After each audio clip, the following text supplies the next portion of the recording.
I change my brain? Am I just a victim to who I am? I'm your host, Steve Sisler. Stay tuned for another episode of Behavioral Insights.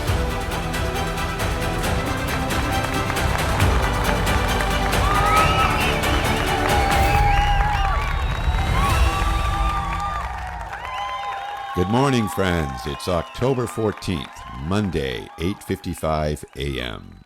And you're listening to Behavioral Insights. I'm your host, Steve Sisler. Coming up, part 2 of Authority, Power, and Control. Stay tuned.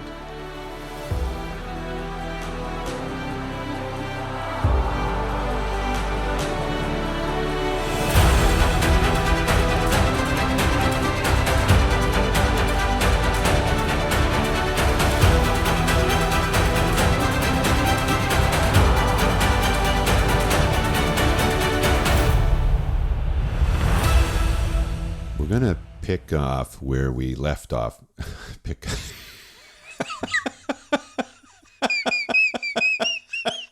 You know what? I'm going to leave that in. We're going to pick up where we left off last time. We're talking about authority, power, and control. And I told you that in part 2, we would talk about the 3 types of control. And that's really what we're going to be talking about today. All right, here are the 3 types of control. You're either in control, you're either out of control, or you are under control. In control is a full power orientation. Out of control is a lack of power. And then under control is restrained power.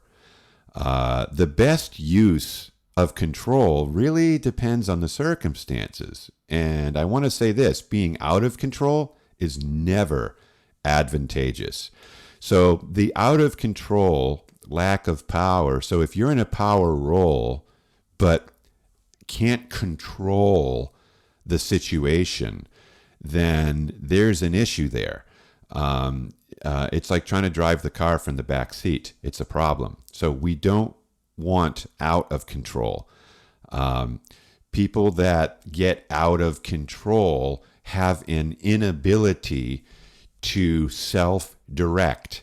So self-directedness is inner strength to control situations, circumstances, and yourself. You have to be able to control yourself first before you could ever exercise control in the outer world. If you can't exercise control in the inner world, you shouldn't be trying to exercise control in the outer world. And that's my opinion. So I'm going to leave out of control there for now because I want to talk about in and under. Let's look at in control before we do under control. There are times when we all need to be in control. And that would be if you're driving an automobile or a truck, you need to be in control of the vehicle. If you're managing a project or a team, you really need to be in control of the team. If you're a husband, a wife, a father, you have a family, somebody's got to be in control. And I don't mean husbands and wives being in control of one another. That I do not believe. I do not believe in hierarchying people based on your gender. And so parenting is a team effort. It's not subjectivity or domination or anything like that. We could get into that, but I'm not going to get into that right now. All right, so the authoritative element, we're talking about being in control, is about leading and owning the space. So people that are in control, and I'm going to say this, in control is very good. It's excellent to be in control. When I talk about being in control, and I'm going to be talking about over control. All right. I don't think I need to talk about being in control in its healthy context. It's when we are in over-controlling positions that it becomes a problem. So people that have a strong controlling sense of self, they don't listen. Okay, so that's a big problem with over-controlling people. They do not listen. And if they are listening, they're only listening for one of two reasons, or maybe both these reasons. They're listening so that they can direct and control you after you're done speaking. So they wait until you finish so they can direct you and control you based upon what you just told them. Or they're listening to agree with what you're telling them or to disagree with what you're telling them. That's the only options they have. They listen to agree or to disagree. Now, what they don't typically do is listen in order to understand. Okay, that's the under control person. All right, I'm listening to you to understand you, to understand where you're coming from, and then to be of assistance if you ask for it.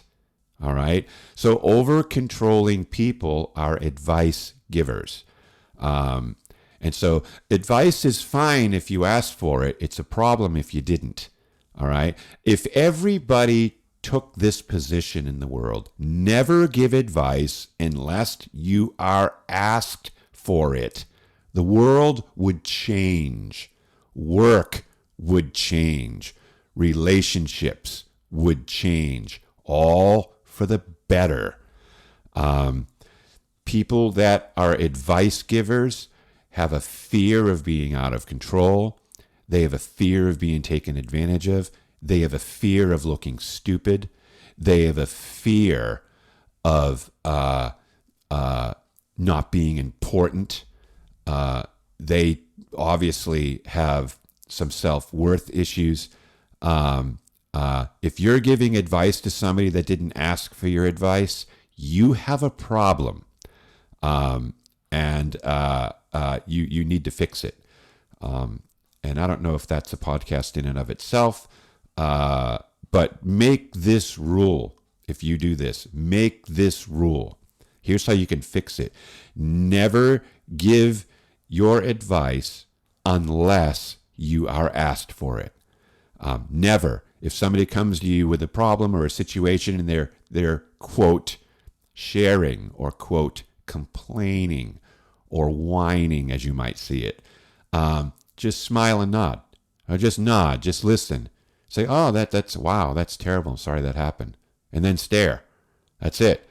But if they said, well, what do you think I should do? The answer to that is, I don't know. Okay? You need to understand that. The answer to that is, I don't know.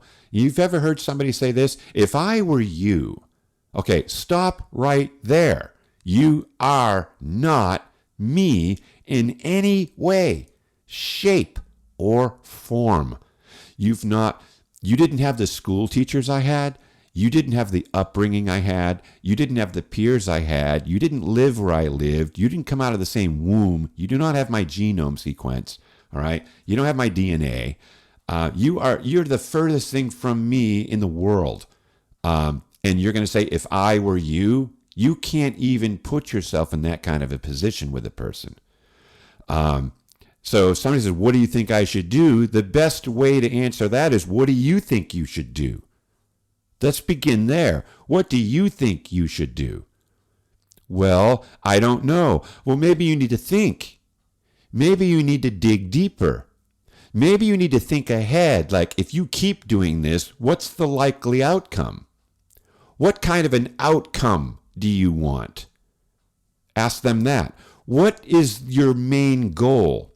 What is the outcome? Well, I don't want to be in this relationship. Well, have you talked to them about that? No. Well, does that look like a problem to you? You keep asking them questions.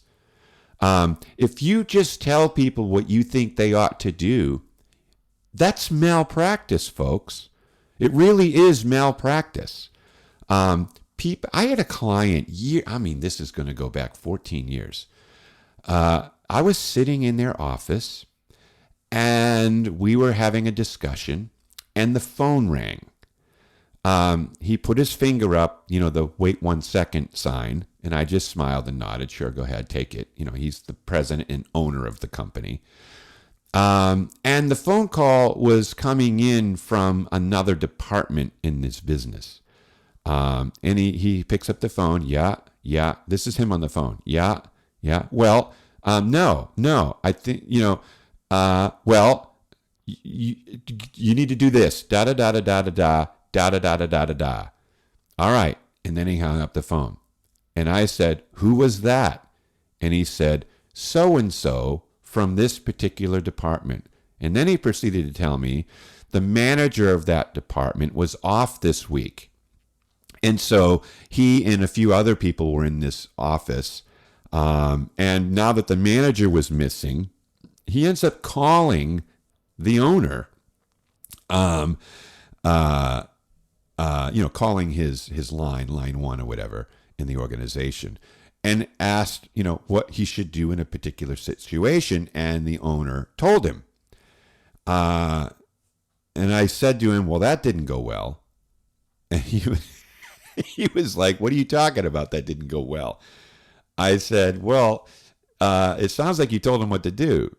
He says, of course I told him what to do. I said, what did he ask? He said, well, he wanted to know which items needed to be purchased for this particular project.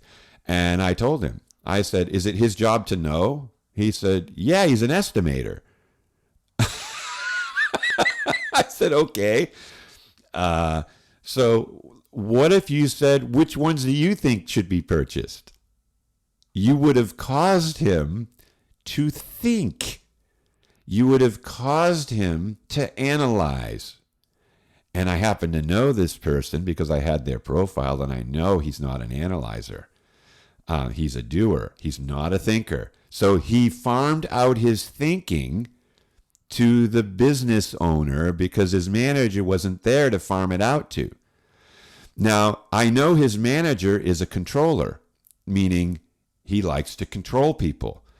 And so what this individual did was put himself in a subservient position to the manager who got to control the outcomes.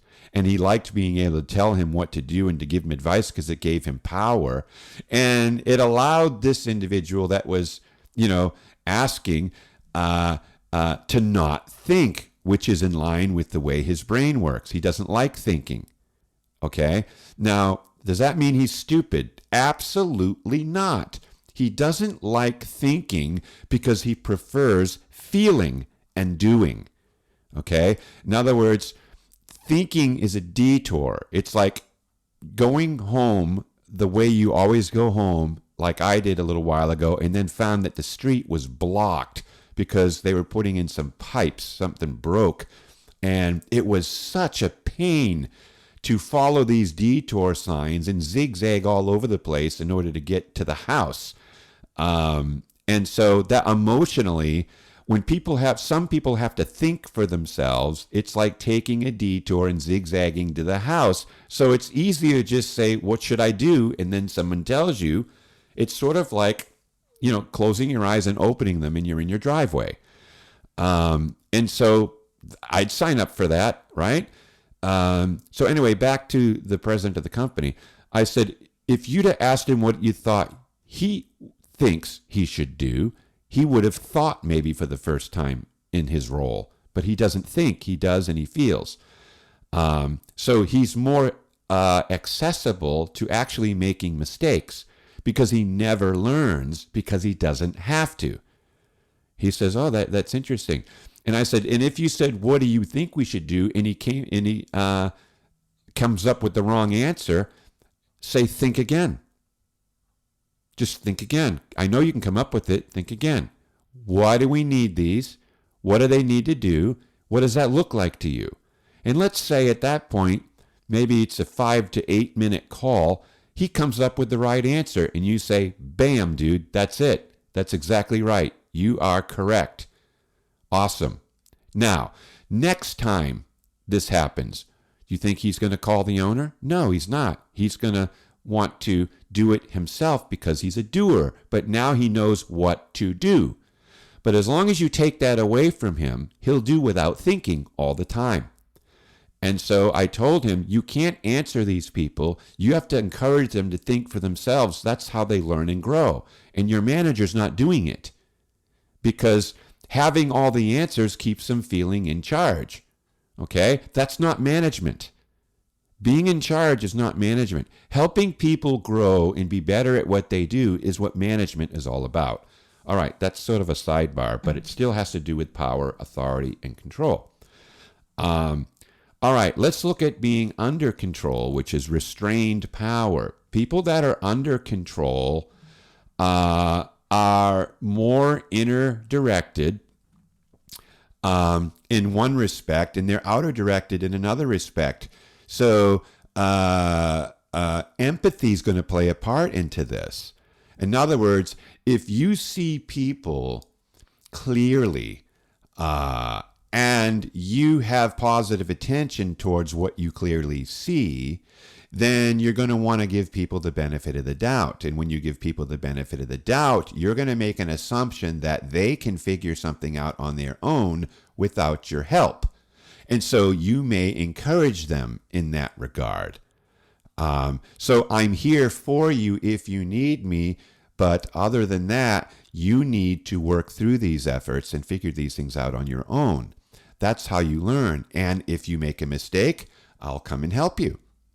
And so we see this in the animal kingdom. All right, kicking birds out of nests. Right, it's fly time. See ya. You'll figure it out on the way down. Trust me. And then, we're there to pick up some of the pieces. Some people control other people for fear of repercussions if they fail. Oh, that's brilliant, right? That's not brilliant. Failure is part of life. People need to learn to fail, and you need to learn to watch them fail. And then be there to course correct when necessary. But people need to feel at home when making mistakes. All right. And most people don't. And so what will they do? They'll lie. They'll cheat. All right. We have a cheating epidemic in universities today. And so what happens? That's ending up in the workforce, people.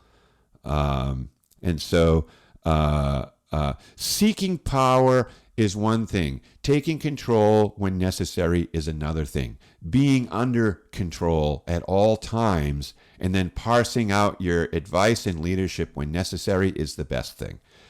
And so that's what you need to know about that. What else can I talk about here when it comes to control? Let's talk about less intensities in control or low power consistencies in people. The lesser intense this power impulse will not appreciate high pressure environments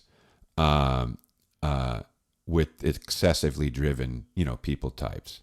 The people that have less, we're going to call less power, we're going to call that amiable or yielding. All right, yielding. People that are yielding, they excel in situations that require a maintenance mindset over a controlling mindset.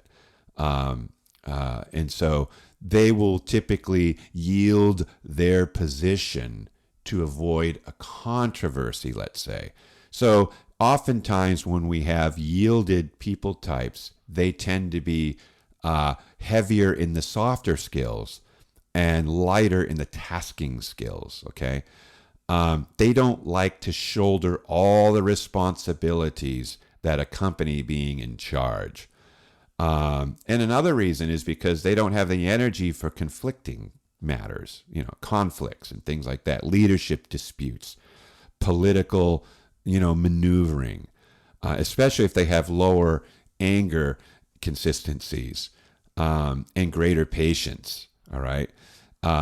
they're not going to volunteer for positions of greater responsibility, but will hang back in the shadows and help somebody else. So they're better at secondary leadership roles than they are at primary leadership roles because they're better at accommodation and support. Okay? They feel out of place on teams where people are starting to jockey for position, let's say. And when problems and challenges arise, here's what can happen. They can play dead as opposed to, pounce.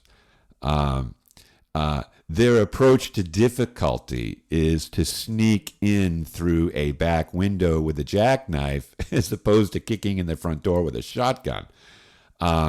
So they're less deliberate and more responsive when facing problems, challenges, and opportunities. So they're pretty much ensuring nearly nothing happens unless it has to. So it's important to understand that. So not wanting to be in charge is not a bad thing. Oftentimes people that are in control and have an appeal towards authority see passive types or those that would yield their position to avoid controversy as weak. All right? Here's something you need to understand, and I hope you never forget it. Meekness is not weakness. All right? Meekness is not weakness. Meek and mild is not a problem. All right? The fact that a human being observes a meeker, milder individual as weak, it's because we don't see people as they are, we see them as we are. And if you were acting like that, you would feel weak because you have issues. The other person doesn't. And so, we all have problems, folks. We all have problems somewhere. Nobody's got it all together in every single area. No matter how successful you are, you've got problems somewhere. And I'm not telling you to go look for your problems. Your problems typically will find you. You don't need to look for them. They'll find you. So the people that are more yielding tend to be more mission-minded rather than authority-driven. They'll avoid conflicts and abrasive people. They're going to be a target for aggressive people who will want to take advantage of somebody's willingness to help. All right? So the lower power styles are unobtrusive, they're serene, they're emotionally helpful, they're usually never boastful. So where do you sit on this, and where do you think you should be, and what are you doing? You don't need a hammer with everything you do. If you're in the trades, you know this. You have hammers, chisels, screwdrivers, flatheads, Phillip heads, rulers, levels, plumb bobs, right? Brooms, paintbrushes, flashlights, ladders, right? There's all kinds of tools when doing a job. Imagine just using a hammer for everything you do. Hey, I'm going to put this screw into the wall, so you use a hammer. I'm going to paint this wall. You use a hammer. I'm going to sweep this floor. You use a hammer, right? Some people, their only tool is a hammer. Some people, their only tool is a tape measurer, right? I'm going to bang this nail. They use a tape measurer. I'm going to sweep this floor. They use a tape measurer, right? Some people, their only tool is a paintbrush, right? So I'm going to screw in this screw. So they use a paintbrush, right? Think about that.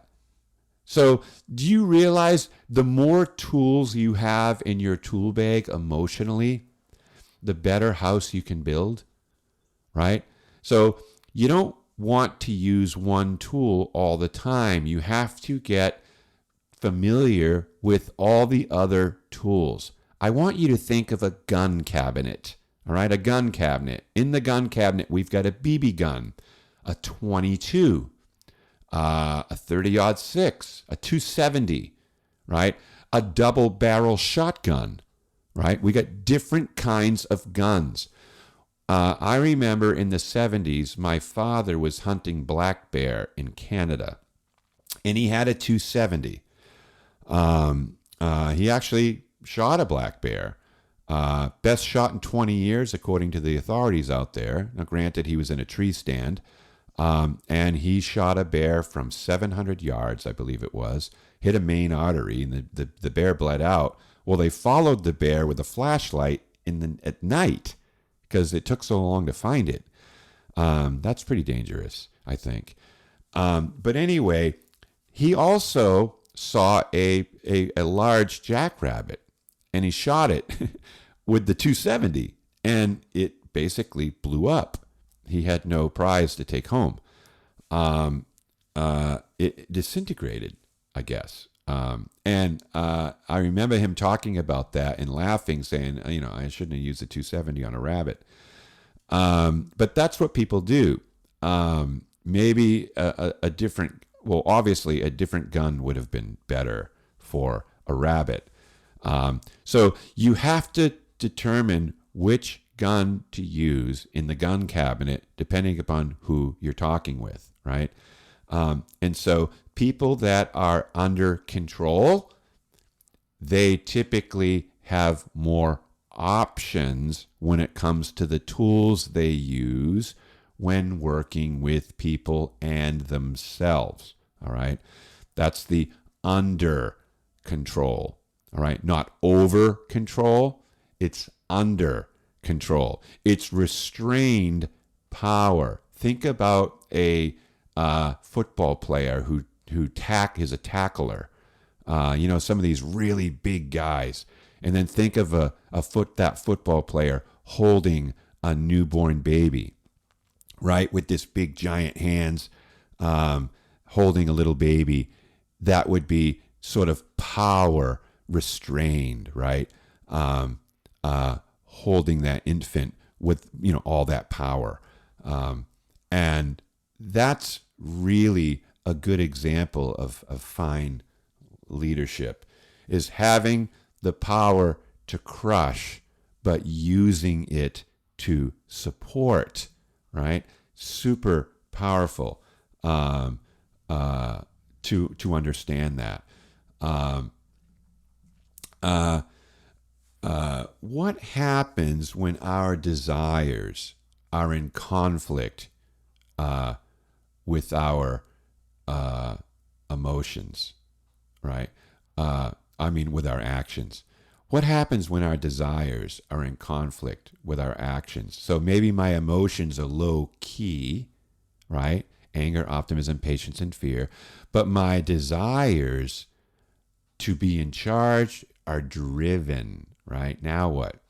That anger emotion has a strong taking orientation. And when it's integrated with a high power orientation, there's greater energy. So not only do I want to be in control, I can also take control. Not only do I want to be in charge, I can also take charge.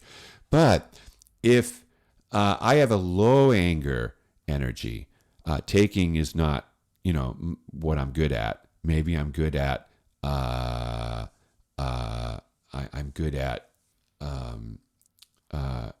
I don't know what I want to say here. Maybe I'm good at imagining, okay? Or maybe I'm good at hoping. So I'm thinking about things I want to do, and I'm hoping it works out well. But inside, I have this need, or this desire to take control of my life, my own situations, in my work, and maybe people that I'm working with. I want to support them, and I'm good at that. But at times, when people maybe get off track, I need to corral them back, and I find that difficult. Well, there's a lack of balance here. There's a lack of flow, right?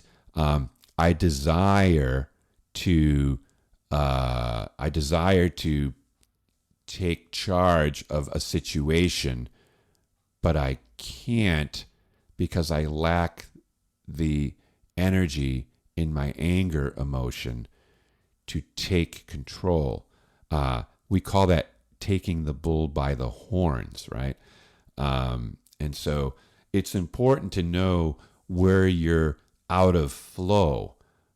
So if you have greater consistency in supporting and hoping and finishing things and maintaining, and you're really good at that, it might be a good idea to avoid roles where you have to take excessive energy and take control of situations, right? You will be happier. You will be more in flow with all of yourself, which includes how you do things and what you desire. Let me shut that off.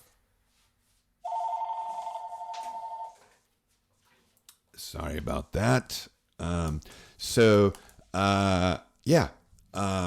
right. So we're talking about power and control, and we're talking about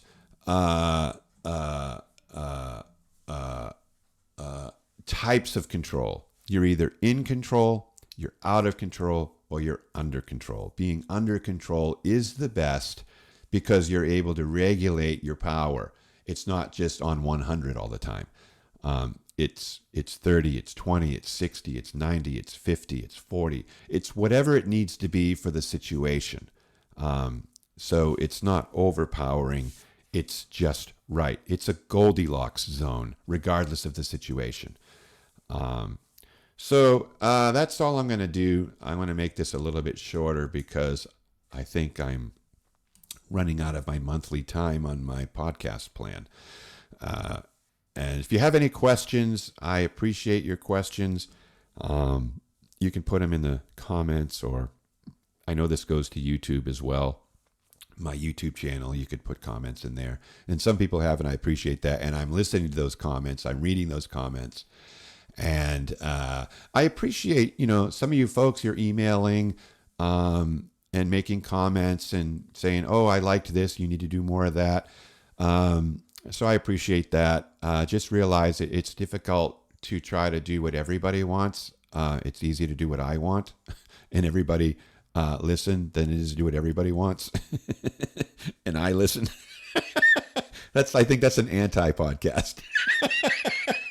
Now, that doesn't mean I'm not going to take these things into consideration and, evaluate what's being said and how often things are being said and then make adjustments, because I will do that. And I am mindful of what you're saying and I do appreciate it. So I need to let you know that. But anyway, this has been authority, power, and control. And there is a sweet spot, folks, in all of these things. And there's also excess. So you need to make sure that, you're not using too much power or too little power. You're looking for the Goldilocks zone. And it helps to be mindful of what your actions are causing other people to feel. If you can be mindful of that, trust me, you'll be able to see it on their faces. Okay, that's the signpost as to how you're doing as a leader. In most cases, all right, that's it. I'm out of time. This is your host, Steve Sisler. You've been listening to Behavioral Insights, and we've been talking about authority, power, and control. So until next time, have a great day, and we'll talk soon.